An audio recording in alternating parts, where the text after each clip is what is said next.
Good evening and welcome to The Right Side, the show where we talk about today's news, views, trends, and opinions from an admittedly conservative perspective. I'm your host, Chris Pareja, and this evening we're joined by Rudy Peters. And what's interesting about Rudy is he and I have a kind of an overlap in our paths of our own personal histories, in that he's running for Congress in the 15th Congressional District against Eric Swalwell, which I've done before. Rudy, welcome to the show. Well, thank you, Chris. It's a pleasure being here. So I respect what you're doing, but I'm always curious about what brings a person to this point, because you're a first-time candidate. I am a first-time candidate. You have to be wired differently to even pursue this kind of a thing. What brought you to here? Well, Chris, I've been in the 15th District or in Livermore now over 25 years. I've raised 2 adult kids. I've got 1 daughter still in middle school. And what I found is I actually have a time now where I can devote for helping my community, and primarily the 15th District. So it got to a decision point with me as to, you know, should I just pack up and move and go more to a conservative, somewhere where I feel and share with the same values? Or is the right thing to do is stand up and fight for these core values? And several restless nights and talking over with my family, my wife supported me and said, you should go for it. So yes, big learning curve, but I think what I have that my incumbent Eric Swalwell lacks is the fact that I grew up in the 15th District. And what I mean by that, yes, he was born there, but the fact I've gotten up at the wee hours and I've sat in our commute traffic down to Silicon Valley. I've raised kids in this community, so I've shared some of the pain that other congressional in the 15th District has also, you know, undergone. So I made that decision, and I'm gonna take this plunge, and my plan is not to lose, it's to win, and I'm gonna need help, and from all voters, not just Republicans. And so that's an interesting point. You're in a heavily Democrat district. You're running as a Republican. I think 2 things scare people in the district. One being the R word, Republican, and the second, you said conservative. But conservative means different things to different people. It does. Help me just get a kind of a snapshot of what conservatism means to you. Well, conservatism to me means the fact that I can stand up for the Constitution, that I believe in the core of American values, and I can express and be patriotic to my country. I need the Democratic vote. Right. And what I've asked, and I'll just share a story that happened to me yesterday. Me and my wife are out locally in Livermore. That's my hometown. And we stopped to get a bite to eat. And a gentleman, I have a classic car, came up and was talking to me about my vehicle. And I said, hi, my name is Rudy Peters. Do you live around here? He said, yes, I do. I live here local. I said, I'm running for 15th District Congress. And, you know, here's a place card if you'd like you go to my website. And he stepped back and he said, are you a Republican? I said, yes, I'm running as a Republican. He said, no, I strictly vote Democrat. I said, really? I said, well, I'm going to ask something. You know, do you feel you've been represented? Your representative has done you service here for the last 8 years at least here in Livermore? It kind of startled him for a minute. I said, look, I'm asking you to go to my website and read my stances. If there's something there that you don't agree with, send me an email. Right. This is about bipartisanship, not partisanship. I need and want to talk to everyone. Right. And I need their vote. And if there's something that doesn't agree, I want to talk about it, not just fight about it. It's not about Republicans versus Democrats. Right. We've got to get away from that. Right. It's about representing. I want to be the representative for the 15th District. Right. I want to represent us to the federal government. I want to work on infrastructure. I want to make sure we get a piece of that $200 million that is getting ready to put out for infrastructure that could turn into $1 trillion with state and local funding. So that's what I'm about, doing what's right. And so what did you do before you decided to go into politics? Well, my background is I grew up primarily in West Virginia. I moved to California in 1990. Out of high school, I served around 10 years in the Navy, 8 active duty, mainly in the intel community.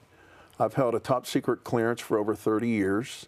I came out to California, moved to Livermore in 1991. Back then, we were still paying for BART, and I'm still waiting on BART.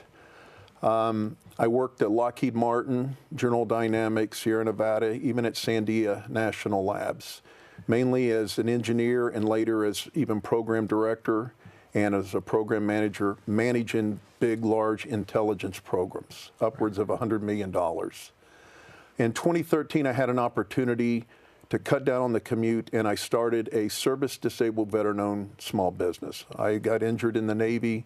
I qualified to fall into a category where a lot of set-aside business can be shared amongst disabled veterans. So that's kind of my background. I've managed, like I said, probably $100 million programs at a time and staffs as large as 75 people. You understand management then, you've got the engineering background, you understand how the inner workings of government operate at a level that a lot of people, I think, wouldn't understand, and how government contracts and those kinds of things work. So even though you haven't been in necessarily a political space, you've been around politically charged environments and understand how all that works.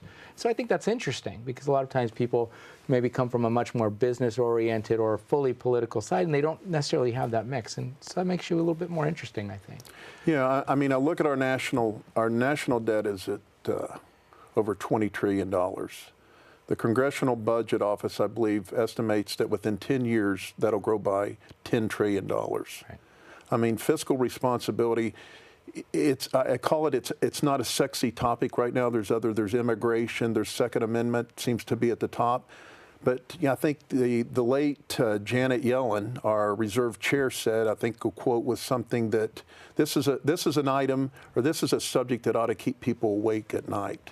Fiscal responsibility is critical. Very important, because what damage are we doing to our future generations? Right. And a lot of times people they don't think about where the money's going to come from. They want it. They want to make sure that it's allocated and they get their piece, but they don't really think about what that means or who's going to have to sacrifice in order to get it. Yeah. The government is not a company. The government takes our taxpayer dollars and distributes how they feel appropriate. Right. And I think at one time I read, I think the Wall Street Journal said 49% of households have at least one person that's collecting a government stipend, whether it's Social Security. Mm-hmm. And that's got to be turned around. And do you have a plan, or how do you see that rolling out? If you were able to get into the office to do something about it, how would you see that turnaround occurring? Well, I think what I've seen with our president is the Tax Cut and Jobs Creation Act. I know if you go back and look at that, the entire Democratic Congressional Party voted against that. Right. Even in my district.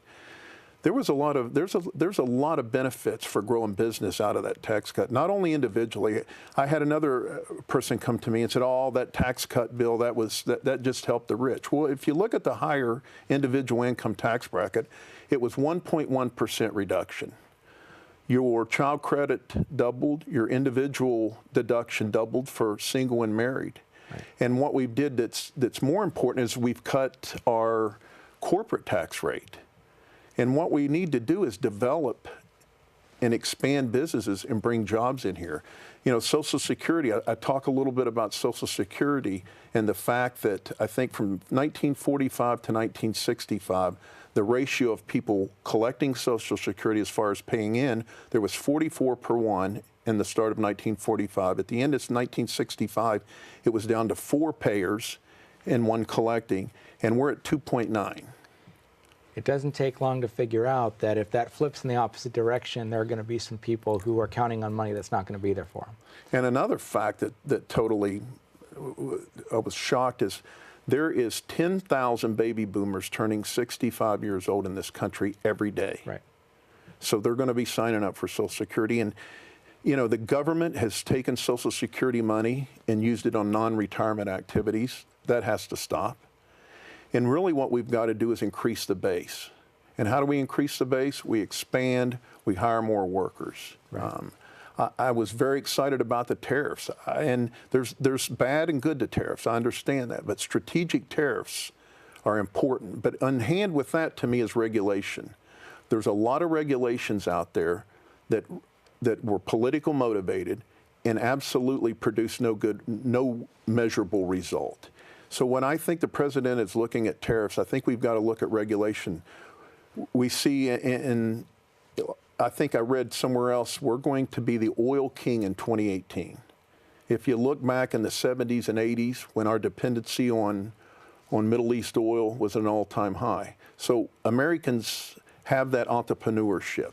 But what we've got to do is we've got to be able to bring workers, and we've got to give companies breaks to hire more workers. And there's no reason we can't manufacture. There's no reason to me we can't manufacture toasters, shopping carts, grills. But again, regulation plays a big part of that, and corporate tax plays a big part of that. So being a commuter, I'm just guessing probably half of the 15th District commuters commute to Silicon Valley or San Francisco for work. Right. So a lot of time spent in the cars. I think there's a large majority of people that would just like to have a job that they could work 8-10 hours a day, live close to home, get home, take care of their family, go to sporting events, all these things that I had went through.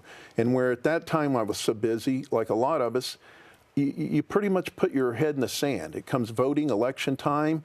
If you're with a party, maybe you just vote the party line because you really didn't have time to look into it. And that's what I want to change. We've got to look at the individual.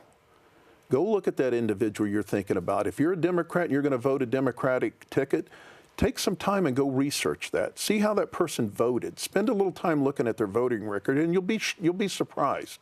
Absolutely.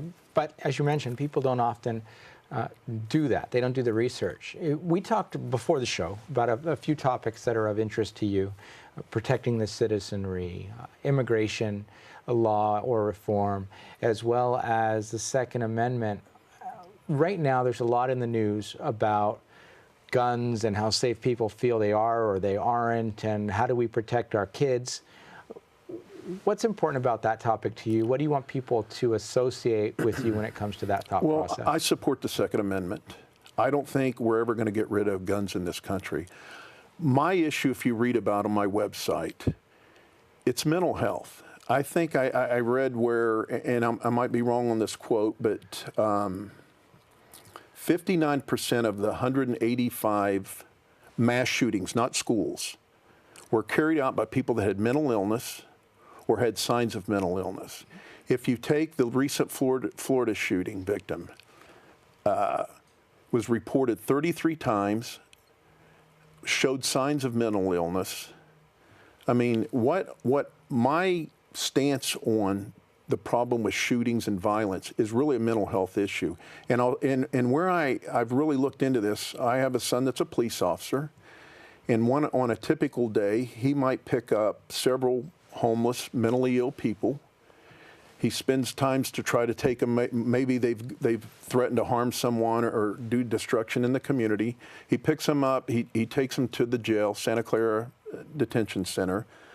A lot of times they do an immediate screening and they might not accept that individual, and they'll send him to the hospital. So he has to turn around, call for an ambulance, follow the ambulance, the doctor releases him and bring him back to jail. Mental illness, that's something that we need to fund. One of my big stances and one thing I'm for is we've got to get federal funding, and we've got to work with state and local agencies and set up mental health facilities. I mean, I used to think as a younger age, and I hear people say, oh, you know, these people are homeless, they don't want to work. I don't believe that. I don't think anybody wants to live under a bridge. And I think a big part of that, maybe some put themselves there through drugs, but we don't give up on them. We all have a duty in this country to help the less fortunate. And we need to look at that day to day. How can we help the less fortunate? But my point is mental health. I think the gun issues and these mass murders, if you're committed on committing harm, whether you use a car, whether you use a knife or a baseball bat, I don't think the fact, and I've yet to see any research where one of these lunatics, I'll call them, mass murders, woke up that day and said, had I not had access to a firearm, I would have not committed harm. But again, school safety. If you would have asked me 10 years ago, what do you think about arming teachers in your school? I think I would have been shocked. I've never even thought about that. If you look at what happened, what's been happening, and some of these latest shootings, I have a daughter, 12 years old, in middle school. I worry about that every day. I am for not necessarily teachers, but I'm for security at the school. Trained, professional security. You go to a football game at the 49ers, you go to the Oakland Coliseum, you go to a basketball game, you go to a concert. What do we have there? We have security. Right. They're scanning. I think the last Raiders game I tried to go to, my wife had a purse. We hadn't been there a while. She couldn't take her purse in. It had to be a clear. You know, we've made our school soft target, and that's a scary word. Our kids are our most precious value that we can be as a human being. Right. They need the ultimate protection. And I support having security at our schools. This has to stop because I do believe it will become a deterrent. Right. So security, and when you're saying security, you're in favor of arming the security, not just having professionally trained. Yes. Okay. If teachers want to partake in that, that's fine too. But not just anybody. Trained, that's met the police requirements, been trained by the local police. Properly screened. You don't want to put a lunatic in it with a gun in a school, but if it makes sense and they're willing. And I wrestled with that because I asked myself, if I just turned on the news and there was a mass murder on campus at my daughter's school, what would I do? How would I feel? Not only terrible and worried, but if I knew that there's armed police there or armed security on that, I would feel I had a better chance because police have to respond. They have to set up perimeters. They do everything they can. But while that's going on, there's an active shooter on campus. Right. So it's shocking to ever think that this society has come to that, but that's the world we live in. That's a fact. Yeah, actually, for me, it was less of a decision. When I started hearing about school shootings a few years back, I thought about the same thing for my own kids in a Livermore school. It's like, not only would I want them armed, I know who I would want armed at the school, people with former military training and others. That would be a quick ramp. And it would make sense to utilize those skills for the speed of response that you just can't get, even with police close by. There are protocols there. I mean, if you look at, I guess it was the Florida shooting where they had the protocols, there was questions about whether or not things were being implemented correctly. By the time people are done fiddling around, you could have stopped somebody. And the sad thing, if you look at Columbine too, they've linked several of these school shootings as a result of Columbine and the attention. Right. Those two individuals were prescribed antidepressants, had social skill issues, were bullied in school.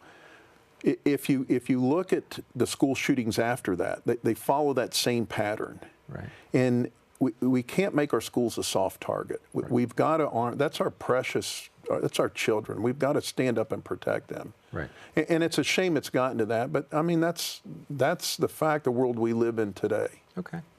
And so immigration was something that you highlighted as being important. What does immigration or immigration reform mean to you? What do you think needs to be addressed? Well, I could use the old, I'm for comprehensive immigration. I hear that. What does that mean? Right. As a leader, you've got to take it a step further. You've got to have a plan. So we have, I believe, around 800 DACA has brought in over 800 youths. I think there's 600 and some, or 600,000, I'm sorry, are considered youth. And we're wrestling in Congress with what to do with this DACA program. My views on immigration is I think we have to first secure the border. I mean, if you cannot work a problem unless you stop and secure the border. Second of all, what I think we need to do is we need to immediately work with ICE and have the criminal element that's here deported. Or deported again, as is often the case. Or deported again, exactly. What I see here, I mean, there is illegal immigrants in this country that's lived here for decades, that's raised families, that's got education. I don't want that group deported. That shouldn't be our focus. Let's give them protection and put them in line for citizenship, along with everybody else. But let's get rid of the criminal element. I think the prison systems I read somewhere had, and this is in 2009, over 217,000 incarcerated illegal immigrants. The big number was 1 in every 5 incarcerations is a foreigner, and 95% of those foreigners are illegal. I mean, we have enough problems with releasing prisoners early because of overcrowding. Why do we put up with that element in society? Why do we want to harbor crime especially from illegal crime period in our cities. If you look at Oakland and San Francisco, I've yet to meet anybody from Oakland and San Francisco that live in the community that's been there for a few years that support a sanctuary city. They're in fear of their life. And you see with the recent borders and the migration that's coming this way, they're going to be here in our city. I think I read there's 25% of the DACA 25% that are here in California now. And I'm for anybody coming to this country as an asset, but when you come to this country, you need to respect our rules.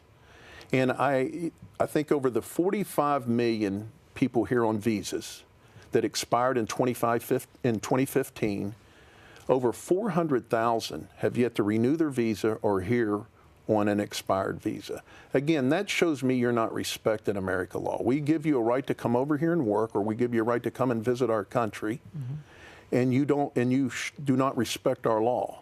People like that need to be deported. So again, I think we've gotten a bad message maybe that Republicans are for just going through schools and ripping out, children that are here illegally and deporting. I don't support that.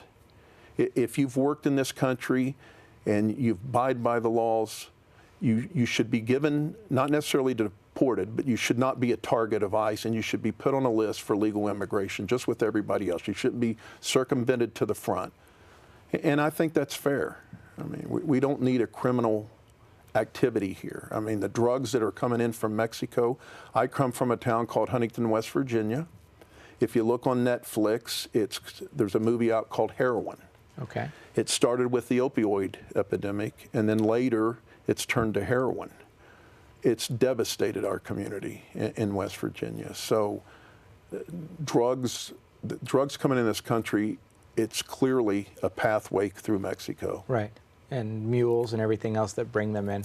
They're putting their own lives in danger, or their lives are being put in danger for them getting involved. It's better just, you're saying, shut the valve and then work on cleaning up the aftermath after. All of our borders. And there's other countries. I'm not just picking on the Mexican community. Right.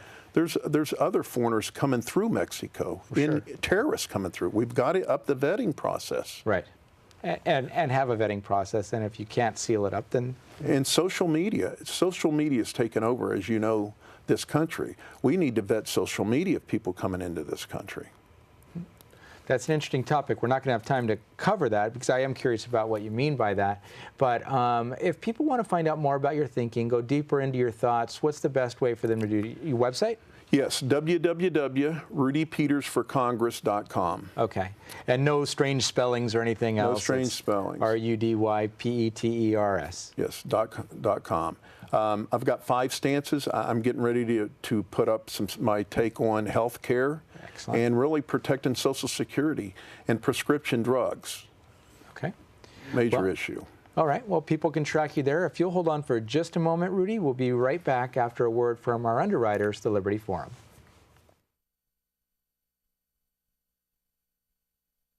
Some people think that a meeting of conservatives in Silicon Valley could fit in a small room.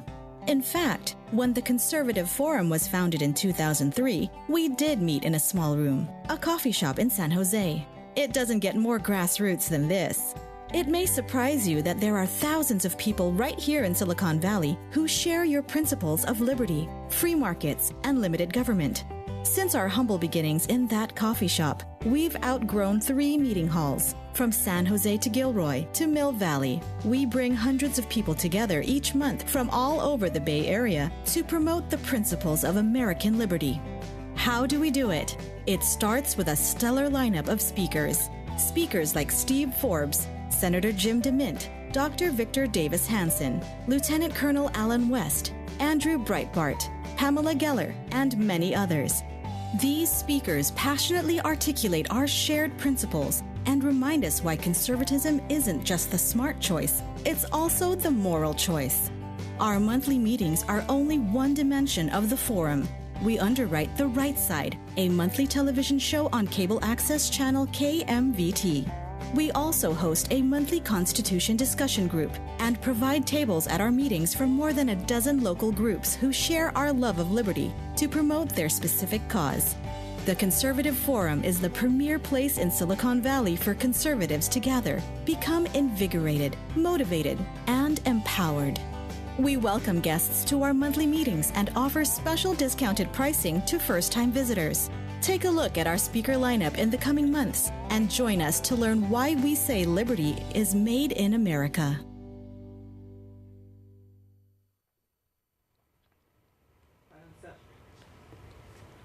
That was a word from our underwriters, the Liberty Forum, formerly known as the Conservative Forum of Silicon Valley. We appreciate them tremendously. They've made the show possible for now our 7th season, but what they're best known for is their speaker series that happens the second Tuesday of each month at the IFES Portuguese Hall at 432 Stearland Road, about 3 minutes from here in Mountain View. And typically, the second Tuesday of each month around 7 o'clock is when the speakers will be on stage. So in May, Lawrence J. McQuillan, who's a senior fellow and director of the Center on Entrepreneurial Innovation at the Independent Institute, will be talking about the California pension crisis. In June, an extremely popular repeat speaker, James O'Keefe, will be on stage. He's an award-winning journalist and writer. He's also the founder and president of Project Veritas and Project Veritas Action. In July, Mona Charen is a syndicated columnist and political analyst, will be on stage. But for more information, you can still find that at theconservativeforum.com. In closing this evening, we talked to Rudy Peters a little bit about his positions and about what he's looking at doing if he were to be elected into Congress in the 15th Congressional District. But the viewership is also spread out around the region and in some cases other parts of the country. So if you do have a chance, look at who's running early in your election cycle this time through. One of the major complaints people have is by the time the generals roll around, that there aren't any candidates that they like. But if you haven't been involved in the primaries and you haven't started early to support candidates, there's really nobody to blame but yourself. Get the word out after you've done your research, back somebody you can get behind, and go out and make a difference. Because just because you don't want to be the face that's out there receiving the darts and flaming arrows doesn't mean that you can't help make a difference in our elections and our elective system. This has been The Right Side. I'm your host, Chris Pareja, and we'll look forward to seeing you in person or on the show again sometime soon. But if you just can't wait, reach out to us at therightsidetv@gmail.com, and we'll try to get back to you as soon as we can. Thanks again, and have a great night.